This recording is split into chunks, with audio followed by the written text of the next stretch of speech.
નમસ્તે બાળકો, કેમ છો? મજામાં છો ને? આજે આપણે એક નવી વાર્તા સાથે ફરી મળ્યા. આજે આપણે એક નવી વાર્તા જોવાના છે જેનું નામ છે ગધેડું અને સિંહ. વાર્તાનું નામ છે ગધેડું અને સિંહ. એક મોટું જંગલ હતું. જંગલમાં ઘણા બધા પ્રાણીઓ રહે. તે જંગલમાં એક ગધેડો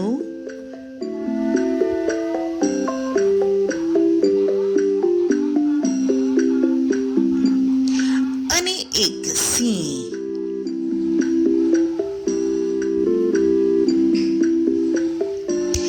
રહેતા હતા.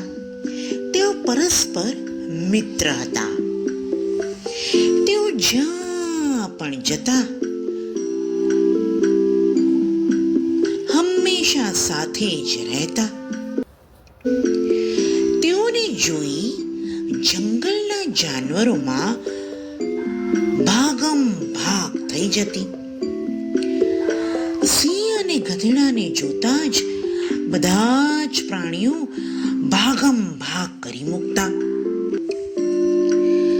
હકીકતમાં જંગલના જાનવરો સિંહથી ડરતા હતા, પરંતુ ગધેડો વિચારતો હતો કે તે પણ શક્તિશાળી છે અને તેને જોઈને જંગલના પ્રાણીઓ ભાગાભાગ કરે છે. એક દિવસ જંગલમાં ફરતા ફરતા સિંહ અને ગધેડાનો સામનો વરુના ટોળા સાથે થયો. એક દિવસ જંગલમાં ફરતા ફરતા સિંહ અને ગધેડાનો સામનો વરુના ટોળા સામે થયો.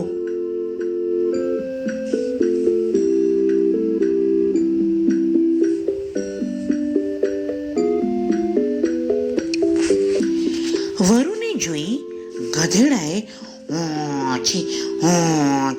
હોંચી કરી તેની તરફ ઝાપટો મારી અને સિંહ ચૂપચાપ ઊભો રહ્યો.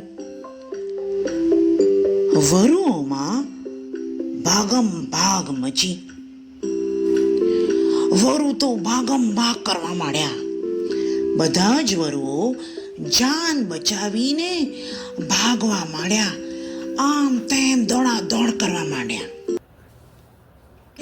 આ જોઈ વરુનું ટોળું તો ભાગમ ભાગ કરવા માંડ્યું અને વરુનું ટોળું તો ભાગીને ત્યાંથી નાસી ગયું. આ ગધેડો સિંહ પાસે ગયો અને બોલ્યો, દોસ્ત, જોયું મારી બહાદુરી? એક પણ ટકી શક્યો નહીં. ગધેડાની વાતને ન ગણકારતા સિંહ બોલ્યો, મિત્ર, તમે આટલા જોરથી કેમ ભૂંકી રહ્યા હતા? મિત્ર, તમે આટલા જોરથી કેમ ભૂંકી રહ્યા હતા? ગધેડાએ કહ્યું, મિત્ર, તમે જોયું નહીં? મને જોતા જ બધા વરુ ડરના માર્યા ભાગી ગયા. આ સાંભળી સિંહને હસવું આવી